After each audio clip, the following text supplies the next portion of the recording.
Olá, amigos runners, tudo bem com vocês?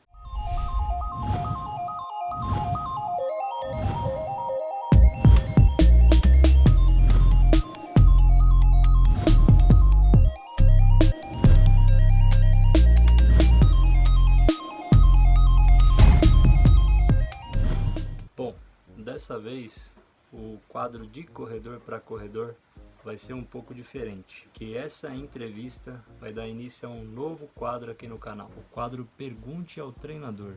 O entrevistado dessa vez foi o Beto Cianfarani, que agora vai ser um parceiro aqui do canal. Então ele vai ser o nosso treinador. Todas as perguntas técnicas, então o que é um treino de tiro, o que é um fartlek, o que é um treino ritmado, eu vou estar fazendo as perguntas para ele e ele, como um especialista, ele vai estar falando com maior propriedade sobre esses temas mais técnicos. Então hoje a entrevista é introdutória para esse novo quadro do Pergunte ao Treinador. Vamos conferir aí como ficou essa entrevista? Hoje eu estou entrevistando aqui o Beto Cianfarani.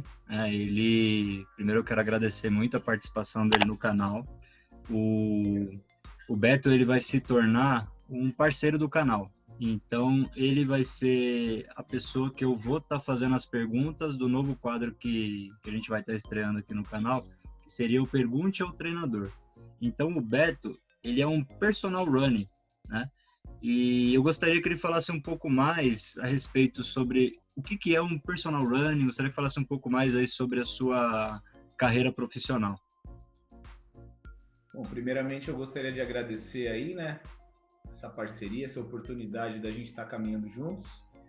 Bom, eu sou um treinador esportivo que trabalho com corridas, né, de todos os tipos de corridas, e um preparador físico de forma geral, né? Falando no aspecto da corrida, normalmente é como se fosse um personal trainer, só que voltado para um objetivo específico de corrida. Então, normalmente, as pessoas me procuram mais para provas longas, né? Ultramaratona.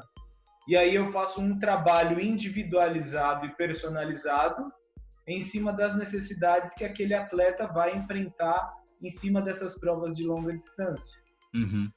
Mas também atuo de forma como treinador esportivo para outros esportes, né? Cuidando da preparação física necessária que cada atleta vai ter em cima de cada necessidade que aquele esporte exige. Entendi. Sempre de forma personalizada e individualizada. Entendi. Então seria mais focado no pessoal de ultramaratona, ou você tem pessoas que te procuram para corridas de distâncias menores também? Eu tenho um atleta que me procura desde os 5 quilômetros, né? Mas normalmente o maior público que eu trabalho são pessoas que me procuram para treinamento para maratona e ultramaratona. É o meu maior público. Mas eu trabalho desde 5 quilômetros, 5, 10, 15, 21. Entendi. Bom, e o Beto, ele também faz parte do Ultraloucos, né? O grupo que eu tô aí já tem mais de 2 anos, o grupo que me introduziu aí a corrida, as ultramaratonas também. Ainda não tive a oportunidade de estar fazendo um treino com o Beto, a gente estava conversando aqui em off, a gente vai com certeza ter a oportunidade de ter um treino de ultramaratona. E para quem não sabe, o Beto ele é um baita de um ultramaratonista. Ele é um excelente ultramaratonista. Até sempre que eu vejo seus treinos ali, sempre pace muito forte, tudo de velocidade e tudo mais. Eu queria que você contasse aí sobre a sua experiência na ultramaratona, quando que você começou. Bom, eu comecei no ano de 2007, eu corro desde 1999. Desde esse tempo fazendo várias provas, desde 5, 10, 15, 21, 42. Tive a oportunidade de correr algumas vezes provas de pista nos 1500. Em 2007 eu recebi um convite do meu irmão, né, o Pedro, para estar fazendo uma ultramaratona, 6 horas na época, nós fomos convidados pelo treinador Aguinaldo Sampaio. E muito sem saber, né? Eu já era treinador, já trabalhava com corrida, mas para mim era algo que eu não pensava em fazer, né? E aí nós fizemos essas 6 horas, foi em uma pista de atletismo em São Caetano, no São José, E a partir daí a gente acabou entrando, né, nesse mundo das ultras maratonas. Chegou num determinado momento onde a equipe que a gente fazia parte se encerrou e eu precisava de um nome para continuar competindo. Foi aí que me passou pela cabeça o nome Ultra Loucos, né? E aí eu comecei a colocar como equipe Ultra Loucos, e aí nós recebemos a adesão de outras pessoas que corriam comigo, né? O Pedro, o Diclério, o Parreira, o Wagner e assim por diante. E aí é onde foi criado realmente o Ultra Loucos. Nesse tempo nós participamos, né? Eu digo nós porque nós praticamente começamos juntos e fizemos a maioria das provas juntos, né? Introduzindo desde as provas de 6 horas, né? Que foi a primeira que nós fizemos, depois 100 quilômetros, provas de 24 horas, né? Até chegar em provas que, para mim, eu fiz algumas vezes a BR-135, fiz 3 ou 4 vezes. Eu participei de uma prova dos 300, onde eu não completei os 300, eu corri 150 quilômetros, tive um problema gástrico e tive que abandonar. E a partir daí eu escolhi as provas que mais se identificava comigo, que são as provas de 50 a 100 quilômetros, normalmente em percursos de estradão, né, montanha, né, não single track, não são aquelas provas técnicas, provas de estradão, e é onde eu tenho, mesmo que de forma bem cautelosa, eu não faço muitas provas por ano, normalmente eu faço 3 a 4 provas por ano, sempre nessa distância, de 50, 100, 120 no máximo. Sim, e para ultramaratona nem dá para fazer tantas provas no ano, né? Porque é bastante puxado, né? Toda a preparação, Olha, a gente tem visto nos últimos tempos que existem atletas que fazem provas praticamente pelo menos uma por mês, né? Não é aconselhável, porque sendo a ultramaratona uma atividade tão desgastante, né? Antigamente, uns 15 anos atrás, 20 anos atrás, se dizia que o maratonista não podia fazer mais do que 3 maratonas no ano, né? Falavam no máximo 3 maratonas por ano, né? Hoje a gente vê que o ultramaratonista faz todo final de semana um longo de 40, 50 quilômetros, né, todo final de semana. E a gente vê que tem atletas que realizam pelo menos uma prova por mês. E eu não estou dizendo provas curtas, provas acima de 100, né? Vai de 70, 80, 100, né? Então, assim, a gente vê que, né, que a prática vem contrariando um pouco aquilo que realmente a ciência diz que não é saudável. Não é saudável. Se a gente estiver falando de saúde, né, não é saudável uma prova que exige tanto do corpo humano quanto uma ultramaratona. Mas existem formas saudáveis da gente minimizar esses riscos, né? Seja com uma alimentação adequada, um treinamento adequado, uma fisioterapia preventiva adequada, né?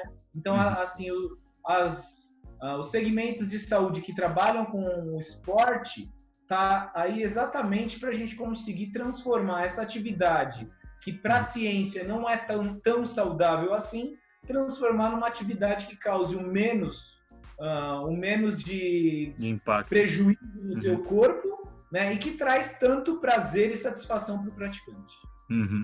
Bom, e o que é interessante, né, porque realmente, né, eu tive uma entrevista com o fisioterapeuta Caio Maciel, né, na semana passada, e ele falou assim, eu admiro o ultramaratonista, mas eu fico bem assim, né, porque não é tão interessante por causa dessa questão de lesões e tudo mais, né. Então, assim, a ultramaratona, ela desafia a ciência, só que, por outro lado, né, por experiência, eu vejo que o Pedro é muito difícil de machucar, Diclério é muito difícil de machucar, Parreira é muito difícil de machucar. Você também eu nunca vi você se machucar. Então, assim, que tipo de trabalho que eles fazem, assim, ou que você faz para não estar se machucando? Cara, é assim, ó, o que eu gosto de falar é o seguinte: esporte de rendimento, ou seja, atividade que você vai exigir muito do teu corpo, né?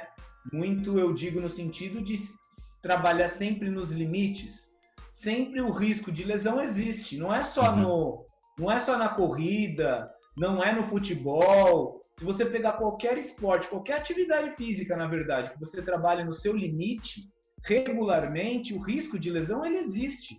Né? Então, se uma pessoa que me procura querendo fazer uma ultramaratona ou até uma maratona, ou qualquer outro tipo de corrida, que a gente vai trabalhar dentro de uma zona onde saia da zona de conforto, o risco de lesão ela existe. Se eu falar para você, não, você não vai se machucar, é mentira. Tá? É mentira, porque você corre o risco de se machucar. Porém, o que a gente sempre pensa? Na forma individual, você citou algumas pessoas aí, né, que elas nunca se machucaram ou dificilmente se machucam, mas é muito relativo, né? Existem pessoas que realmente trabalham dentro de uma zona em que não vai correr tanto risco, né? Mas eu vou me usar como exemplo, né? Eu tenho uma lesão crônica decorrente às provas que eu faço, entende? E eu não sou um cara frustrado por isso. Por quê? Porque eu sempre estive ciente de que toda ação pode gerar uma reação. Todo tipo de atividade, a ultramaratona exige os limites, eu sei disso, né? Então a gente percebe o bom senso, entende? Então eu falei a respeito, um pouco atrás, eu falei a respeito da gente respeitar, cada segmento respeita uma série de fatores para prevenir lesões, né? Então, o que eu procuro falar para os meus alunos que pensam em ir para a ultramaratona e pensando em evitar lesões, é não ser extremo, né? Eu não estou nem falando da prova que você vai encarar. Se você quer encarar uma prova de 100, uma prova de 200, uma prova de 300, uma prova de 1.000, uma prova de 5.000, o que eu falo sempre para o meu atleta é, no mínimo, você vai precisar respeitar o seu corpo, tá? Você vai precisar respeitar um treinamento inteligente, né? Porque tem atletas hoje que acham que o treinamento ele é numérico. Quanto mais eu treinar, melhor eu vou ficar para a prova. Não, o treinamento é fisiológico. Você precisa causar estímulos em que você estimule o seu organismo a se adaptar e a te preparar para aquele desafio. Né? Então, pouco importa se você rodou 3.000 quilômetros no mês, não importa. O importante é você estimular o seu corpo, tá? Causar adaptações fisiológicas que te preparem para aquele desafio e o melhor de tudo, não estar lesionado, porque não adianta nada você se matar num treinamento, chegar lesionado para a prova e na metade da prova, devido a essas lesões, você não conseguir concluir. Então, a resposta disso tudo que eu disse é você fazer um treinamento inteligente e respeitar os limites do teu corpo, para você chegar inteiro numa prova e conseguir o seu objetivo sem chegar arrebentado. Entendi. Bom, e uma curiosidade minha, porque nós temos aí provas de 300, né? Nós temos a BR-135 aí de 217, aí você pega a Bertioga-Maresia, 75, então a ultramaratona não tem um limite de quilometragem de distância. Uma pessoa que está treinando para ultramaratona, ela pode, por exemplo, fazer um treino até, que a gente estava comentando que a gente fez aquele treino de 60, lá até a terceira balsa, fazer um treino só de 60 para fazer uma prova de como a BR, ou a 300, ou tem que ter um limite maior? Bom, quando a gente pensa em treinamento, a gente pensa é uma forma bem complexa, né? Então, é como se a gente estivesse construindo uma casa e você pensasse desde as tubulações, sabe, desde o alicerce, um treinamento para uma ultramaratona, você vai ter desde os treinos que vão ser a base, vão ter os treinos mais assim específicos. Então, num treino para ultramaratona, a gente tem desde os treinos intervalados de alta intensidade, a gente tem também os treinos específicos. Então, vamos pensar nisso que você disse, no exemplo de você ter uma prova de 217 quilômetros, onde você vai ficar pelo menos uma madrugada sem dormir, né? Se a gente for pensar em algo específico e achar que a gente tem que rodar esses 217 num treino, é um pouco ilusório, né? Por quê? Porque senão o corpo tem o seu desgaste, né? Uhum. Então, o que a gente cria, né? Cada treinador trabalha dentro de uma linha de raciocínio, onde a gente tem desde os treinos mais tradicionais, que são aqueles treinos, né, que a gente sempre vê no treino intervalado, um treino moderado numa rodagem moderada e o treino específico. Tudo isso pensando, vamos falar só na fase específica de treinamento, né? Uhum. Mas a gente também vê muitos treinadores trabalhando de forma acumulativa, onde não vai ter, por exemplo, um treino longo de 100 quilômetros, mas aquele atleta ele faz regularmente treinos de 30, 35, 40. Ele não vai chegar num ápice de um treino de 100 quilômetros numa prova de 200, que é o que muitos atletas fazem, mas ele tem regularmente, em dias às vezes até consecutivos. Você vê atleta fazendo treinos em dias seguidos, 30, 35, 40. Ou se não, até atletas que treinam no mesmo dia 2 volumes. Então, fazer 30 e 35 no mesmo dia, 30 de manhã e à noite 35. Então, assim, a criatividade do treinador, claro, sempre amparado, né, pelo bom senso e por um pouco de conhecimento científico, é o que vai preparar o atleta, né? Nós temos, por exemplo, eu vou falar um pouco do treinamento do Pedro, do meu irmão. Ele faz provas de 200, 300 quilômetros muito bem, né? Sempre respeitando os limites dele. E você vê o volume semanal do Pedro, não é um absurdo, né? Então, normalmente você vê o Pedro rodando, fazendo, claro, sempre respeitando os estímulos, mas você vê ele fazendo os treinos normais durante a semana, nunca excedendo 15, 20 no máximo, treinos durante a semana. E no final de semana, lógico, tem os treinos específicos que eu falei. Às vezes a gente faz 100, às vezes a gente faz 80, 60. Mas você não vê ele fazendo um absurdo de volume, né, rodando 150, 200 quilômetros numa prova de 200. Você vê normalmente o volume menor. Por quê? Porque cai naquilo que eu estou te falando. O objetivo não é fazer com que ele chegue confiante, não, porque eu consegui rodar 200. Não, o objetivo é, lógico, o Pedro tem uma experiência que capacita ele a isso. Mas o objetivo do treino é a gente te capacitar. Então, não necessariamente para uma prova de 200 eu vou rodar 200. Então, a gente pode, sim, usar os treinos de 60, 80, 100, porque existem outros fatores que vão influenciar essa prova que ele vai precisar ficar sem dormir, que é a tolerância ao sono, é o respeito na estratégia para não chegar muito desgastado para a madrugada, para não chegar muito cansado, para não ser obrigado a dar aquela parada para dormir e ter aquela grande dificuldade para retomada. Então, assim, a estratégia, tanto no treinamento quanto na prova, influencia muito até o próprio volume que a gente coloca durante o período, seja o período específico ou até mesmo, para alguns atletas mais extremos, o período muito próximo, que a gente chama de polimento. Eu vejo atletas que não respeitam aquela recuperação final para chegar bem para uma prova. O atleta trabalha com alto volume até praticamente a véspera da prova. Mas tudo isso é o treinador que vai escolher essa estratégia. Se vai dar certo ou não, é só a prova que mostra. Entendi. Você deu o exemplo do Pedro, eu vejo que realmente o volume dele ele divide mais, né? Então ele faz durante a semana, aí ele faz um longão no máximo 50, que tem aquele treino do Montanha Morrão, né? Ou às vezes aquele das 3 balsas, das 60, mais ou menos. Mas ele não faz um limite absurdo, realmente.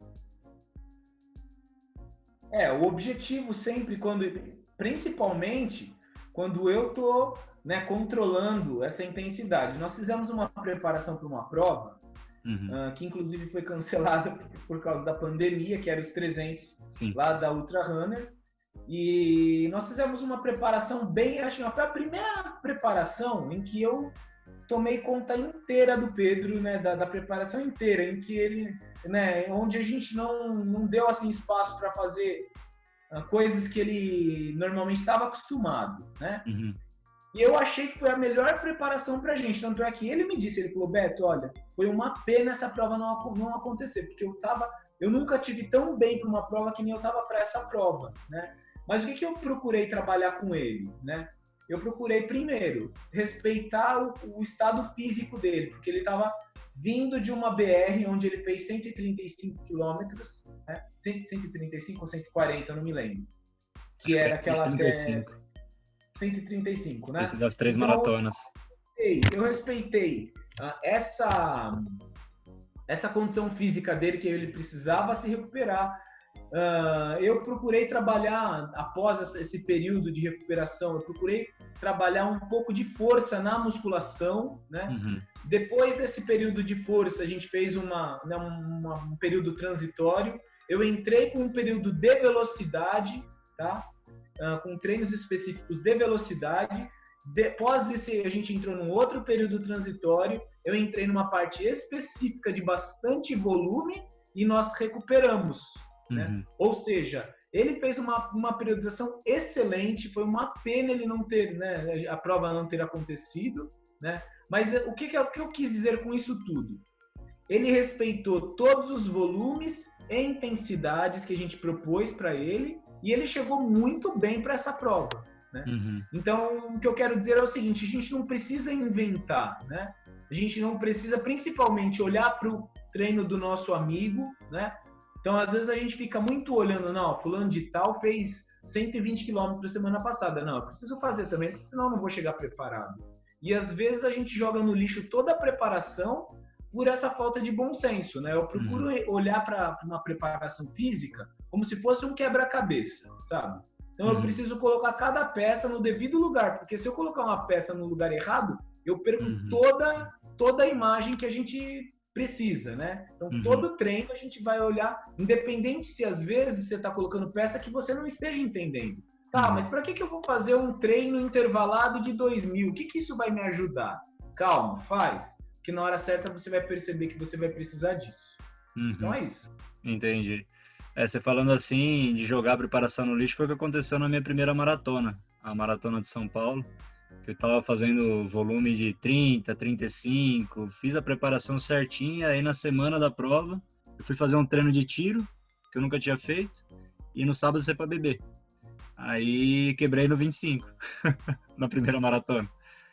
Que aí eu lembro que até o Pedro puxou meu orelha, falou: estagiário, não faz isso não, isso aí pra beber você vai dançar na prova, né? E foi o que aconteceu. Bom, primeiramente, eu falando como treinador, eu vou falar do primeiro erro. Nunca se faz um treino de tiro numa véspera de uma maratona, né? Sim, erro primário. Precisa de tudo, menos de tiro.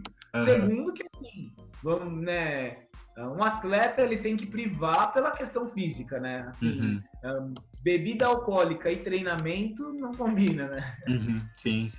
Aí foi bem, aí veio meu apelido, né? Estagiário, por isso. Mas é bom que tudo isso vem que a gente aprende, né? Aí hoje em dia a preparação tá bem diferente. Bom, e como você falou aí, as provas todas canceladas aí por causa dessa quarentena e tal. Aí o que eu queria te perguntar, como que tá sendo essa quarentena para você, de seus treinos, como que você está se adaptando, os treinamentos que você tem dado para os seus alunos, como é que está funcionando isso? Bom, primeiramente eu vou falar eu como praticante de corrida. Eu já faz um tempo que eu não tenho me dedicado às provas, né? Exatamente pelo momento profissional, pela questão do tempo diminuído, né? Então, eu já vinha fazendo isso, era só treino de manutenção, então não tenho feito muito volume já faz um tempo, né? Faço a minha manutenção pensando no cardiorrespiratório muscular, ponto. Então, minhas rodagens, elas não vão sair entre os 10, 15 quilômetros, é o que normalmente eu faço, só para manter. Para os meus alunos, eu procuro deixar claro o que para eles? Levando em consideração que a gente não tem prova, tá? A gente vai trabalhar de forma segura. E por quê? Porque é besteira agora você trabalhar no seu máximo, né? Você dá pancada à toa, sabe? Exigir muito do teu corpo, correndo risco de lesão, correndo vários riscos, né? Sendo que a gente não vai ter prova. Então, lógico, a gente precisa jogar uma certa intensidade para não deixar o corpo preguiçoso.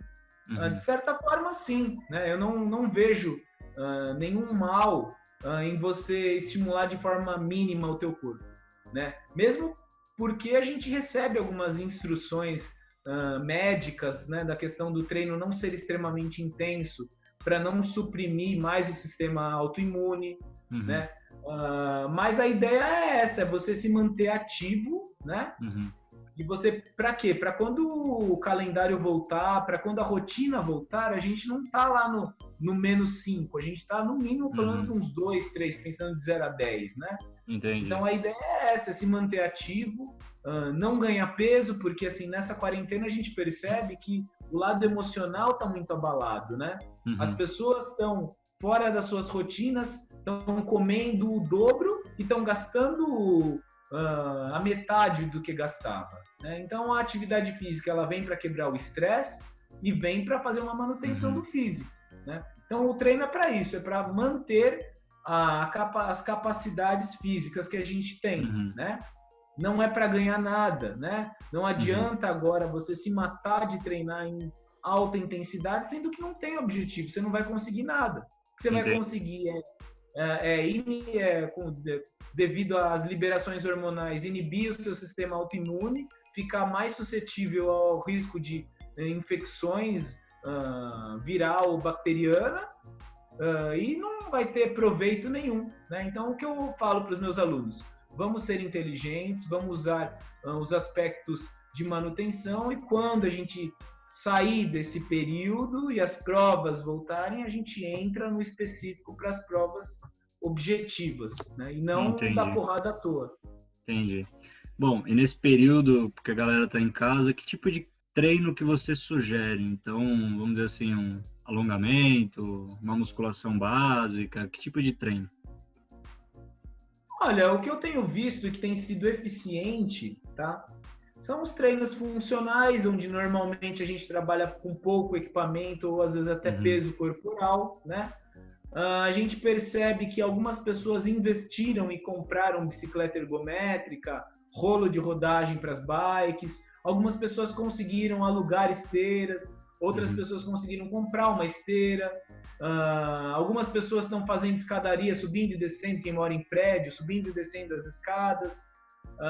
O que eu acho, assim, a gente também tem que ser prudente e não exagerar nesse momento, porque eu vejo que pessoas que treinam com assessoria estão sendo até, de certa forma, orientadas o que fazer, mas eu percebo que as pessoas que não treinam estão buscando muito no YouTube e estão fazendo atividade demais, sabe? Fazem 2 ou 3 aulas por dia, todos os dias, e aí vai chegar uma hora onde vai gerar lesão, queda de rendimento, cansaço extremo. O que eu falo é, vamos ter bom senso, né? Então, os treinos funcionais, eles são bem-vindos, né? Lógico, sempre tentando ter uma orientação mínima para isso. Quem pedala é legal, por exemplo, para o corredor. Eu não tenho aonde correr. Tá, mas eu tenho uma bicicleta ergométrica, ou eu tenho eu comprei um rolo, estou pedalando em casa. Não é a mesma coisa que a corrida, mas é uma forma de você cuidar do teu cardiorrespiratório, sabe?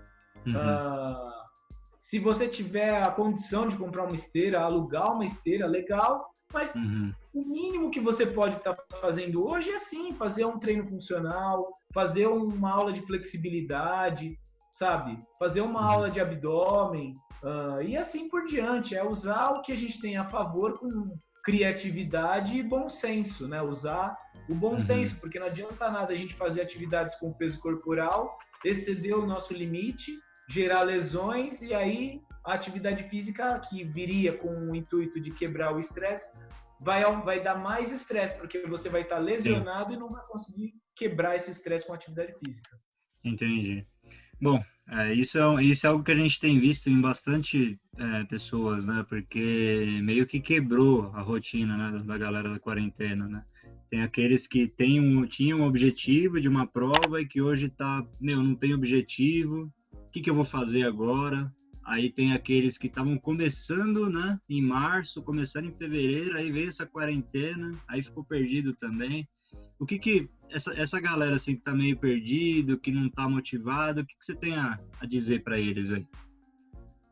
Bom, primeiramente que a gente não pode desanimar nunca, né? Porque se por um lado a gente não tá podendo treinar do jeito que a gente gostaria, se a gente parar de fazer tudo, vai ser pior, certo? Então, assim, o emocional é a base de tudo. Eu preciso me estabelecer, ter um equilíbrio emocional e entender que isso é circunstancial, isso vai passar, né? quando passar, a gente vai voltar a treinar do jeito que a gente gosta. Então, eu sei que muita gente não gosta de fazer essas atividades dentro de casa, mas, infelizmente, é o que tem para hoje.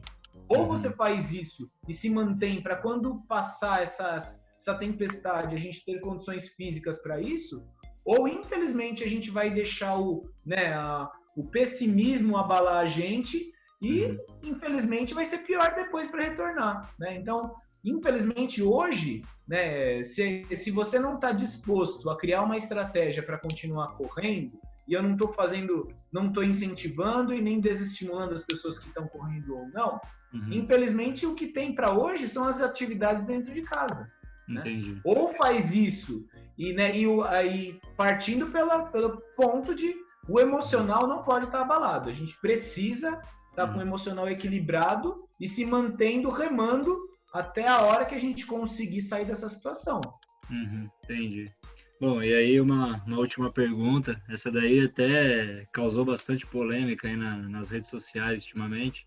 E quando eu te perguntei de atividades para estar fazendo em casa, você não citou. Eu cheguei a fazer aqui uma meia maratona no meu quintal. O que você acha aí dessas provas dentro de casa em espaços menores? Cara, de verdade, assim, ó, eu não vejo problema nenhum, né? Claro que a gente sempre tem que entender as circunstâncias. Por quê? Porque se você está correndo num lugar onde a mudança de direção vai ser né, eu moro num lugar, numa casa espaçosa, né? Moro num quintal grande, aonde eu vou conseguir, né? É uma coisa. A gente tem que entender assim, se eu vou ter que ficar fazendo muitas mudanças de direção, várias curvas para o mesmo sentido, existe um risco de lesão também, independente se você está correndo forte ou não. Por quê? Porque você está fazendo um movimento muitas vezes, porque imagina quantas vezes você teve que fazer uma curva, né? 1782. Exatamente. Imagina essa articulação fazendo esse movimento durante tantas vezes. Quando a gente faz uma ultramaratona de pista, a cada tanto tempo, 1 ou 2 horas, normalmente são 2 horas, a gente muda o sentido que a gente está correndo. Por quê? Exatamente para não sobrecarregar a esse lado, seja tornozelo, seja joelho, seja quadril. Para quê? Para a gente não gerar uma lesão estimular uma lesão por estresse, né? Devido a tanto movimento para esse determinado lado, né? Mas assim, tudo é aquela história. Você está disposto a isso? Eu, sinceramente, eu não tenho paciência, cara, sabe, para ficar fazendo isso. É uma atividade aeróbia. Você está fazendo uma atividade aeróbia, mas você tem que estar ciente dos riscos. Se eu te falar, olha, isso vai te fazer bem, não sei. Pode até te fazer bem mental, né? Ó, eu estou fazendo uma atividade física, né? Tive um gasto calórico? Claro que teve, você não está parado, né? Se você ficar fazendo polichinelo na frente da sua televisão, você já está fazendo uma atividade física. Mas existe um certo risco pela essa mudança de direção, o risco de você estar trombando com algo, né? Não sei, né? A gente não sabe onde você está fazendo, né? Mas é aquela história, né? Para quem tem paciência, de verdade, eu não faria, né? Eu prefiro muito mais acordar de madrugada como eu tenho feito. Eu não parei. E veja bem, isso pode ser mais polêmico do que isso que você falou. Eu não parei de correr. Eu acordo de madrugada e faço o meu treino. Todos os pesquisadores e cientistas, pelo menos todos os que eu vi, nenhum falou que correr era prejudicial. O que eles falaram é que a aglomeração, né, é uma forma mais fácil de você estar fazendo aumentar a transmissão desse vírus, certo? Ninguém falou que correr faz mal, né? Eu não vou entrar nesse assunto, mas assim, a corrida não faz mal, ela faz bem, exceto se você não correr na 25 de março ao lado de 3 mil pessoas, não, né? Eu corro de madrugada sozinho, onde eu não encontro com ninguém em nenhum momento.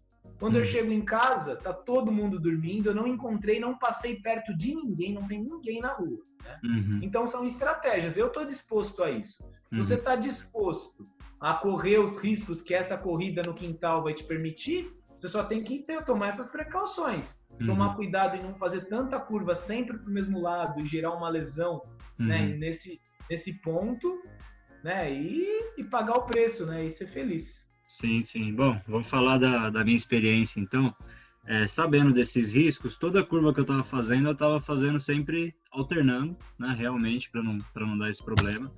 Eu acabei correndo 3 vezes aqui no quintal, então foi 10 quilômetros, 15 e 22, né, foram os 3 que eu consegui fazer.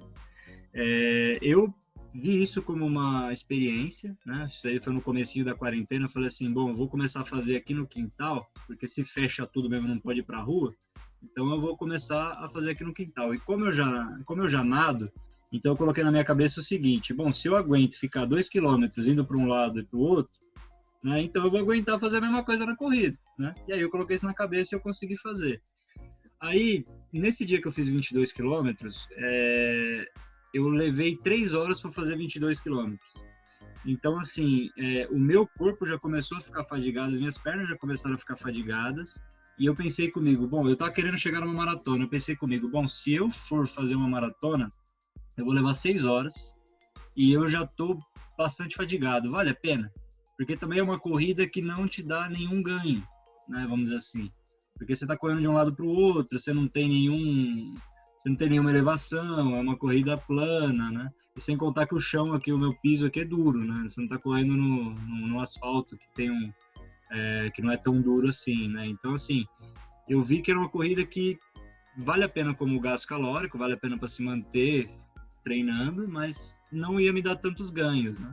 E aí eu fiquei 3 semanas nessa e depois eu voltei a correr aqui na rua, que meu bairro sempre parece que está em quarentena, né? Nunca tem ninguém na rua depois das 7h30. E aqui é tudo subida, então você não vê ninguém na rua, né? E aí eu falei assim, bom, treino de subida, né, já tá garantido. Então eu voltei a ir pra rua. Como experiência valeu a pena? Valeu. Como gasto calórico valeu a pena? Valeu. Mas entre correr na rua e tá correndo no quintal, é lógico que correr na rua não tem nem comparação, né? E também tem essa questão de você pode estar tá mais assim para lesão também. Sim, sim, é aquilo, né? Tudo depende qual é o seu objetivo com essa Uhum, atividade, né? Você citou bem, seja gasto calórico, né? Ou, né, às vezes não é nem a questão calórica, é você dar uma relaxada mesmo uhum. pelos efeitos, né, que a atividade física promove, mas tudo vai ter o seu pró e contra. Sim, com certeza. Bom, eu já tô pronto aqui já me troquei, que eu vou fazer daqui a pouco membro inferior, fazer exercício de perna aqui no meu quarto, vai porque tá chovendo, né? É o jeito. E, Beto, então, agradeço a sua participação. O Beto agora vai participar pelo menos uma vez na semana, com perguntas aí, que eu vou estar fazendo perguntas para ele mais técnicas, né? Então, o que é um treino de tiro, o que é um fartlek, se é bom estar treinando na esteira, velocidade versus resistência, esse tipo de pergunta assim que é mais técnica, e ele vai ter bem mais propriedade para estar falando do que eu. Então, toda semana eu vou estar fazendo uma pergunta para ele e ele vai estar respondendo essas perguntas.